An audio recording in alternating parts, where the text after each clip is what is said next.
Hello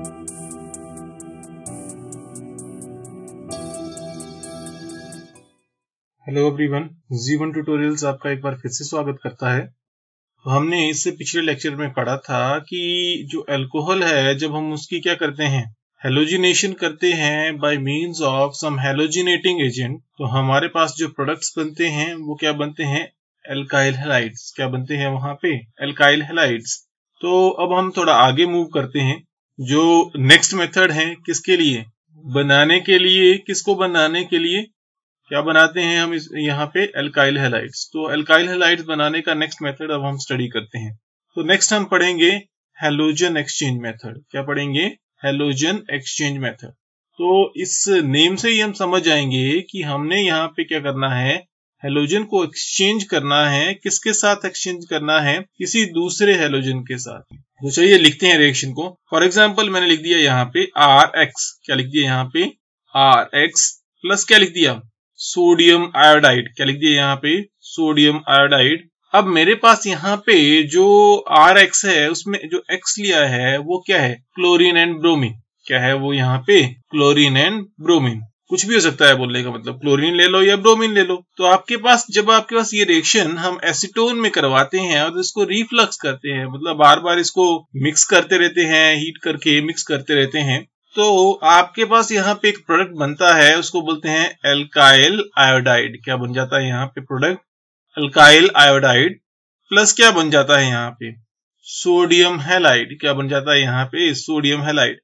तो बड़ी simple सी एक एक्सचेंज रिएक्शन हुई। कहने का मतलब ये है कि आपके पास जो हैलोजन है वो किसके साथ एक्सचेंज हो गया, जो X है वो किसके साथ एक्सचेंज हो गया है, वो आयोडीन के साथ एक्सचेंज हो गया है।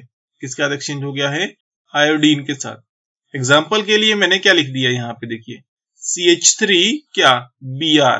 क्या लिख दिया यहाँ पे, CH3Br प्लस क्या लिख दिया यहाँ पे, सोडियम आयोडाइड। क्या लिख दिया यहाँ पे, सोडियम आयोडाइड। तो आपके पास यहाँ पे जो प्रोडक्ट बन रहा है वो क्या बन गया यहाँ पे, और रिएक्शन किस में होगी, ये होगी एसीटोन में। किसमें होगी ये, एसीटोन में। तो आपके पास यहाँ पे जो प्रोडक्ट बना वो क्या बन गया, CH3I मतलब मिथाइल आयोडाइड प्लस क्या, सोडियम ब्रोमाइड। क्या बन गया यहाँ पे, सोडियम ब्रोमाइड। बड़ी सिंपल सी रिएक्शन है, सिंपल एक हैलोजन एक्सचेंज हुआ दूसरे के साथ। तो मुझे नहीं लगता इसमें आपको कोई जरूरत है कोई इंडिकेशन की। एक इंपॉर्टेंट पॉइंट याद रखना है कि ये जो एक्सचेंज रिएक्शन अभी हमने पढ़ी है इसको हम कहते हैं फिंकल-स्टेन रिएक्शन। क्या कहते हैं इसको, फिंकल-स्टेन रिएक्शन। क्योंकि अब आपके पास हमने इसको एक्सचेंज किया है तो इस रिएक्शन को क्या कहेंगे, फिंकल-स्टेन रिएक्शन। तो नेक्स्ट मेथड अब पढ़ते हैं। मतलब हमने अब फ्लोरोएल्कीन्स बनाने हैं। क्या बनाने हैं, फ्लोरोएल्कीन्स। इसी हेडिंग के अंदर हम इसको बनाएंगे, किसके साथ, हैलोजन एक्सचेंज मेथड के अंदर ही इसको हम पढ़ेंगे। तो कहने का मतलब यह है कि फ्लोरोएल्कीन्स बनाना थोड़ा इजी टास्क नहीं है। अगर हमने फ्लोरोएल्कीन्स बनाने हैं तो हम एक रिएक्शन यूज करते हैं, that is called as Swarts reaction. क्या कहते हैं उसको हम, स्वार्ट्स रिएक्शन। और ये जो रिएक्शन है एक्सप्लोजिव इन नेचर है। क्या है ये, एक्सप्लोजिव इन नेचर है। और इसमें भी हम वैसे ही करेंगे कि क्या ले लेंगे, कोई एल्काइल क्लोराइड ले लेंगे और साथ में कोई भी आपके पास एक अटैकिंग रिएजेंट ले सकते हैं। जैसे कि आपके पास मर्क्यूरस फ्लोराइड ले सकते हैं, सिल्वर फ्लोराइड ले सकते हैं, कोबाल्ट फ्लोराइड ले सकते हैं, एंटीमनी फ्लोराइड्स ले सकते हैं। तो इनके साथ हम जब इसका रिएक्शन करवाएंगे इनमें से किसी एक के साथ, तो आपके पास यहाँ पे जो प्रोडक्ट्स बनते हैं वो क्या बन जाते हैं, एल्काइल फ्लोराइड्स। क्या बन जाते हैं यहाँ पे, एल्काइल फ्लोराइड्स। एग्जाम्पल स्टडी करते हैं इसका। मैंने यहाँ पे देखिए क्या लिख दिया यहाँ पे, इथाइल क्लोराइड।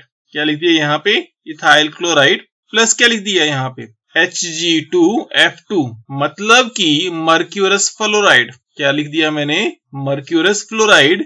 तो आपके पास यहाँ पे जो प्रोडक्ट बना है यहाँ पे वो क्या बन गया है, इथाइल फ्लोराइड। क्या बन गया यहाँ पे, इथाइल फ्लोराइड प्लस क्या, मर्क्यूरस क्लोराइड। क्या बन गया यहाँ पे, मर्क्यूरस क्लोराइड। तो यही रिएक्शन आप किसके साथ, एंटीमनी ट्राइफ्लोराइड के साथ भी कर सकते हैं। तो एक बात यहाँ पे जो याद रखने वाली है वो ये है कि आपके पास यहाँ पे अगर आपके पास मोर देन 1 क्लोरीन एक कार्बन में के ऊपर होंगे तो ये क्या कर देगा, ये सब्स्टिट्यूशन कर देता है उसमें। क्या कर देता है, उसकी सब्स्टिट्यूशन कर देता है। कहने का मतलब ये आप समझने वाले हैं किसके थ्रू, एक एग्जाम्पल के थ्रू। मैं यहाँ पे देखिए 2,2 डाइक्लोरोप्रोपेन लिख रहा हूँ। क्या लिख रहा हूँ? 2,2 डाइक्लोरोप्रोपेन। अब आपके पास जो सेकंड कार्बन है इसमें कितने क्लोरीन है? यहाँ 2 क्लोरीन है। कितने हैं यहाँ पे? 2 क्लोरीन प्लस क्या लिख दिया मैंने? Antimony fluoride. क्या लिख दिया मैंने? एंटीमनी फ्लोराइड, मतलब यहाँ पे एंटीमनी ट्राइफ्लोराइड इसको आप बोल सकते हो। अब आपके पास ये जो रिएक्शन है इसमें आपके पास यहाँ पे जो प्रोडक्ट बनता है वो क्या बन जाता है? डाइफ्लोरोप्रोपेन। क्या बन जाता है यहाँ पे? डाइफ्लोरोप्रोपेन प्लस क्या बन जाता है? Antimony trichloride. क्या बन जाता है साथ में?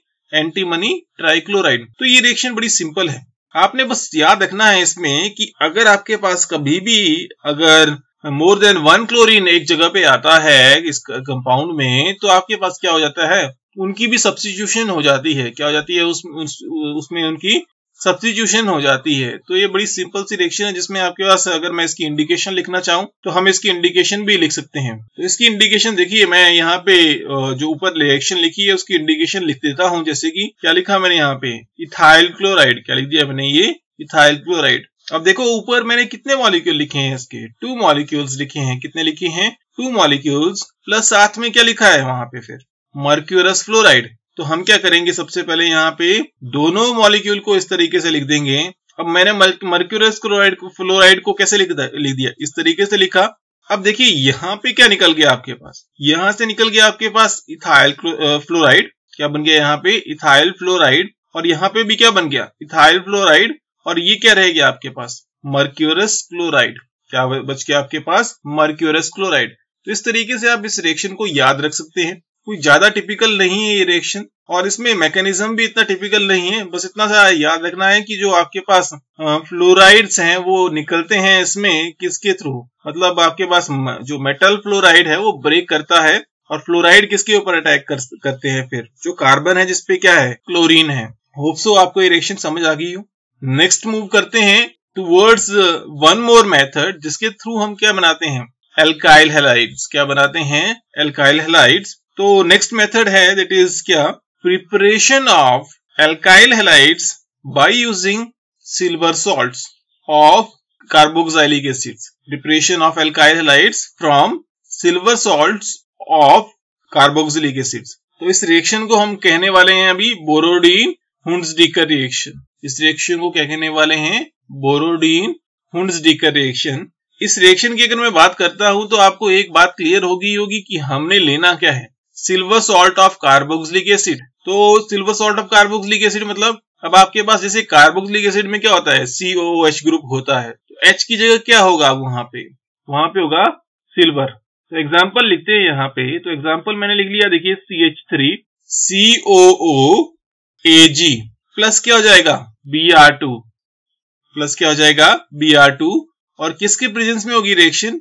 CCl4 के प्रेजेंस में। मतलब यहाँ पे जो आपके पास सॉल्वेंट है वो क्या है? CCl4 है। आपके पास यहाँ पे जो प्रोडक्ट है वो क्या बन जाएगा? Methyl bromide. क्या बन जाएगा यहाँ पे? मिथाइल ब्रोमाइड प्लस क्या बन जाएगा यहाँ पे? कार्बन डाइऑक्साइड प्लस क्या बन जाएगा? AgBr। क्या बन जाएगा यहाँ पे? AgBr। तो ये सिंपल सी रिएक्शन है आपके पास। अगर मैं इस रिएक्शन की बात करता हूं तो हमें इसका मैकेनिज्म थोड़ा सा देखना है, पर मैकेनिज्म से पहले हम इसकी थोड़ी इंडिकेशन देख लेते हैं। अगर मैं इसकी इंडिकेशन की बात करता हूं तो चलिए इसको ऐसे लिखेंगे। देखिए मैंने क्या किया? CH3C डबल बॉन्ड OAG को इस तरीके से लिख दिया, और इसके नीचे क्या लिख दिया? देखिए Br2 को इस तरीके से इसको इसके नीचे क्या लिख दिया मैंने? Br2। अब देखिए यहाँ पे क्या निकला? CH3Br। क्या निकल गया यहाँ से? CH3Br। और यहाँ से क्या निकल गया? CO2। और यहाँ से क्या निकल गया? AgBr। क्या निकल गया यहाँ से? AgBr। तो ये सिंपल सी रिएक्शन है, और आपके पास प्रोडक्ट में क्या बन गया फिर? Methyl bromide, carbon dioxide and AgBr। तो ये इंडिकेशन है, एग्जाम में नहीं लिखी जाएगी, ये आपको खुद के लिए है, अपने लिए समझने के लिए। नेक्स्ट अब इसका देखते हैं मैकेनिज्म। क्या देखते हैं इसका? मैकेनिज्म। तो ये जो रिएक्शन है एक्चुअली बेसिकली क्या है? ये डीकार्बोजाइलेशन रिएक्शन है, और साथ में डीकार्बोजाइलेशन के साथ क्या होता है? इसमें हैलोजिनेशन होती है। क्या होती है यहाँ पे? हैलोजिनेशन। तो देखते हैं ये डीकार्बोजाइलेशन कैसे होती है यहाँ पे, और उसके बाद हैलोजिनेशन कैसे होती है। ये reaction free radical reaction type of reaction है, इसमें जो फर्स्ट स्टेप है उसमें क्या होगा, जो आपके पास क्या लिया है हमने, CH3COOAG, मतलब silver salt of carboxylic acid. इसको मैं खोल के लिखता हूं, इस तरीके से लिख दिया। देखिए अब ये जो Br2 है, ये Br2 के प्रेजेंस में क्या बन जाता है यहाँ पे, देखिए ऑक्सीजन और Ag जो है इसका जो बॉन्ड है वो टुवर्ड्स कोवेलेंसी होता है। क्या होता है, टुवर्ड्स कोवेलेंसी, मतलब कोवेलेंट की तरफ मूव करता है। It is not like ionic bonds. इसका मतलब ये हुआ कि अब यहाँ पे जो बॉन्ड है वो होमोलिटिकली टूट सकता है। तो यहाँ पे जो बॉन्ड है वो क्या टूट गया, होमोलिटिकली। होमोलिटिकली मतलब एक इलेक्ट्रॉन ऑक्सीजन ने अपनी तरफ ले लिया, दूसरा इलेक्ट्रॉन सिल्वर ने अपनी तरफ ले लिया। अब आपके पास जो Br2 है, यहाँ पे भी सेम आपके पास क्लीवेज होता है। क्या, एक इलेक्ट्रॉन Br2 अपनी तरफ ले लेता है और एक दूसरा Br2 अपनी तरफ ले लेता है इलेक्ट्रॉन। तो आपके पास यहाँ पे जो प्रोडक्ट बन गया, देखिए क्या बन गया, AgBr। क्या बन गया आपके पास, AgBr प्लस क्या बन गया, CH3C डबल बॉन्ड OOBr। क्या बन गया, यहाँ पे साथ में Br लग गया। अब ये जो Br आपके पास और ऑक्सीजन है, ये होमोलिटिकली क्लीवेज कर सकते हैं। यहाँ पे Br और ऑक्सीजन बॉन्ड जो है होमोलिटिकली क्लीवेज कर सकता है। तो यहाँ पे ये जो क्लीवेज होता है ये आपके पास रिवर्सिबल मैनर में होता है। तो आपके पास यहाँ पे ऑक्सीजन और Br का अगर बॉन्ड क्या हो गया, होमोलिटिकली टूट गया, तो आपके पास प्रोडक्ट में क्या बन जाएगा, CH3C double bond O oxygen free radical plus क्या बन गया, Br फ्री रेडिकल। क्या बन गया यहाँ पे, Br फ्री रेडिकल। तो अब आपके पास यहाँ पे अब नेक्स्ट स्टेप में क्या होने वाला है, डीकार्बोजाइलेशन। क्या होने वाली है, डीकार्बोजाइलेशन। कैसे होगी, बहुत सिंपल है कि हमारे पास यहाँ पे जो C double bond O oxygen free radical है वो क्या करेगा, रीअरेंज करेगा। कैसे, देखिए अगर मैंने इसको ऐसे लिखा है, जो फ्री रेडिकल है वो ऐसे लिखा है, कार्बोक्सिलेट फ्री रेडिकल जो है वो ऐसे लिखा है। अब आपके पास ये जो कार्बोक्सिलेट फ्री रेडिकल है, अगर एक इलेक्ट्रॉन ऑक्सीजन इस तरफ दे दे और कार्बन, एक इलेक्ट्रॉन जब ऑक्सीजन ने इस तरफ दे दिया, तो दूसरा इलेक्ट्रॉन जो है वो ये वाला कार्बन कहां से लेगा, दूसरे वाले बॉन्ड को ब्रेक करके। तो मतलब CH3C डबल बॉन्ड O का जो बॉन्ड है, मतलब CH3 और दिस कार्बन का जो बॉन्ड है, ये क्या करेगा, होमोलिटिकली ये भी क्लीवेज करेगा। आपके पास यहाँ पे क्या बन गया, देखो CO2 और यहाँ पे क्या रह गया, CH3 फ्री रेडिकल। क्या बच गया यहाँ पे, CH3 फ्री रेडिकल।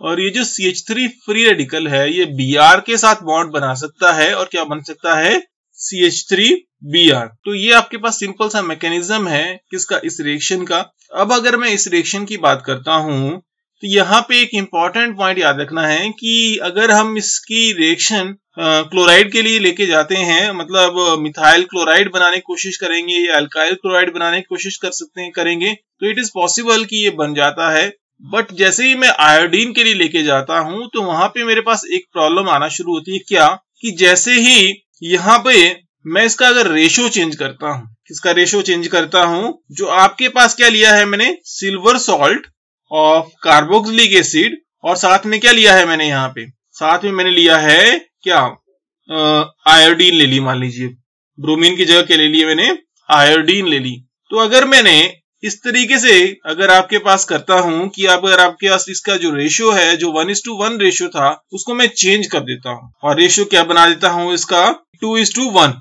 क्या कर देता हूं, इसका रेशियो 2:1। अगर मैं इसका रेशियो 2:1 कर देता हूं तो यहाँ पे जो रिएक्शन में क्या बनना था, एल्काइल आयोडाइड्स बनने थे, वो क्या बन जाएंगे, यहाँ पे एस्टर्स बना देता है। ये क्या बना देता है, एस्टर्स। तो आपने याद रखना है कि अगर मैंने 1:1 रेशियो ले लिया है किसका, जो आपके पास silver salt of carboxylic acid है और क्या, आयोडीन का, तो आपके पास प्रोडक्ट बनेगा क्या, एल्काइल आयोडाइड। क्या बन जाएगा, प्रोडक्ट एल्काइल आयोडाइड। लेकिन अगर मैं यही रेशियो 2:1 में कर देता हूं तो क्या बन जाएंगे, एस्टर्स। तो आपने याद रखना है, जैसे इसका एग्जांपल लिख देता हूं, जैसे मान लीजिए 2:1 रेशियो में लिखता हूं इस रिएक्शन को, तो मैंने नीचे लिख दी, देखिए ये क्या, silver salt of carboxylic acid ये लिख लिया, प्लस क्या लिख दिया, आयोडीन लिख दिया। तो silver salt of carboxylic acid के कितने मोल लिखे, 2 मोल्स। कितने मोल्स लिख दिए, 2 मोल्स। तो आपके पास यहाँ पे जो प्रोडक्ट बना है वो क्या बन गया, देखिए 2:1 रेशियो है ना यहाँ, और रिएक्शन किसकी प्रेजेंस में हो रही है, CCl4 की प्रेजेंस में। तो आपके पास यहाँ पे जो प्रोडक्ट बना वो क्या बना, देखिए यहाँ पे वो क्या प्रोडक्ट बना, यहाँ पे वो बना आपके पास क्या, CH3C double bond O CH3, मतलब एस्टर बन गया, और साथ में कार्बन डाइऑक्साइड, और साथ में क्या बन गया, AgI, सिल्वर आयोडाइड, क्या बन गया यहाँ पे सिल्वर आयोडाइड। तो इस रिएक्शन को मैं कह रहा हूं कि बोलने का मतलब यह है कि जब मैं इस रिएक्शन की बात करता हूं तो इसका जो रेशो चेंज करने के बाद जो प्रोडक्ट बना वो डिफरेंट प्रोडक्ट बन गया है, और इस रिएक्शन को इसलिए फिर हम क्या कहते हैं, बीरबॉम साइमोनी रिएक्शन। क्या बोलते हैं, बीरबॉम साइमोनी रिएक्शन। कहने का मतलब यह है कि जो रिएक्शन है, जो थोड़ी सी हमने मॉडिफाई कर दी है इस रिएक्शन को, और इस मॉडिफिकेशन के बाद जो प्रोडक्ट बना है, इसी रिएक्शन को हम क्या कहते हैं, Birnbaum Simonini reaction. Thank you for watching. Subscribe करना, शेयर करना और लाइक करना ना भूलें। कमेंट करके जरूर बताएं।